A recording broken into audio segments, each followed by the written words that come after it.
come around to say hello. One, I'm so fly. You took a nosedive. Careful when you play on my level. For you it's so. Hey, hello. Motorola Razr 50 Ultra. Flip the script. Hello, Moto. Anand Ranganathan, Professor Saab, now please address the students, the Gen Z on the panel, millennial also, but I'll pretend you are Gen Z because you're dealing with them. And also on how this entire chemistry of politics is actually changing right in front of our eyes. Good evening.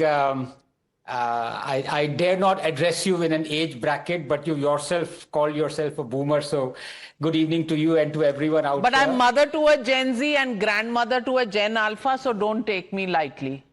Of course, of course. And Riya ji has already preempted, and maybe she thinks I'm a police van. She stopped me already. I don't remember interrupting her, but I think she spoke really well. But if she said it, she's right. Anand, no two ways about it. Gen Z ने बोला है तो ठीक है. Gen Z ने बोला तो ठीक, भाई की तरह से. No, look, I think it's a great discussion. Let me add my 2 bits to it. I believe we are looking at completely the wrong way around. And I'll tell you why. You know, when my good friend Sanjay talks about that, this is the future of India.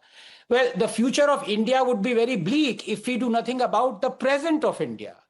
The fact of the matter is, we need to decide when we keep on in a very grandiloquent fashion say that the India we're going to hand over to Gen Z. Are we going to hand over to them an India that they have to build or to rebuild? That is the question. If we hand over to them an India that we have to rebuild, that means we've already destroyed India in a very large measure. We shouldn't be doing that.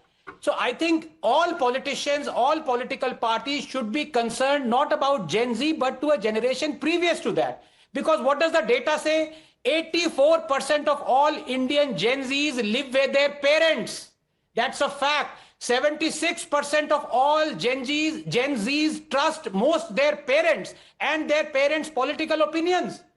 This is the fact, Navika. We need to decide what are we doing for the parents of Gen Zs in order for the betterment of Gen Z. And I'm afraid we are doing precious litter. We're going to end up giving them in India that they have to rebuild poor things. You know, Riyaji talked of very important issue about education, increasing the education budget. Who can disagree? Obviously, our education budget must be, increased 2-fold, 3-fold.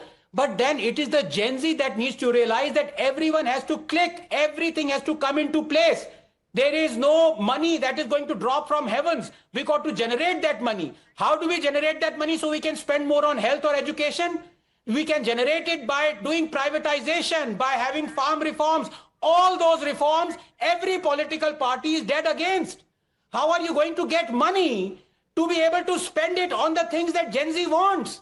You can't just say in isolation, I want a brilliant school, I want a brilliant hospital. Somebody has to pay for it, Riyaji. And that has to come from reforms, which nobody is bothered about. I really like this new initiative of the Cockroach Janata Party. Yes, they are biased. Yes, they are propped up by a political party. But so what? They are going from school to school. They should do it with permission, of course. But they are doing a great thing. Because ultimately, if a school in whichever state it improves, it will be for the betterment of the parents of Gen Zs and the Gen Zs. Yes, they're not concentrating on Jharkhand or Punjab or Congress-ruled states where the schools are in a pathetic situation. But then let others do it. If they are concentrating in Rajasthan or Maharashtra, BJP-ruled states, that's good for the children of that state. Why should one disagree with that? Well, nobody is disagreeing with that.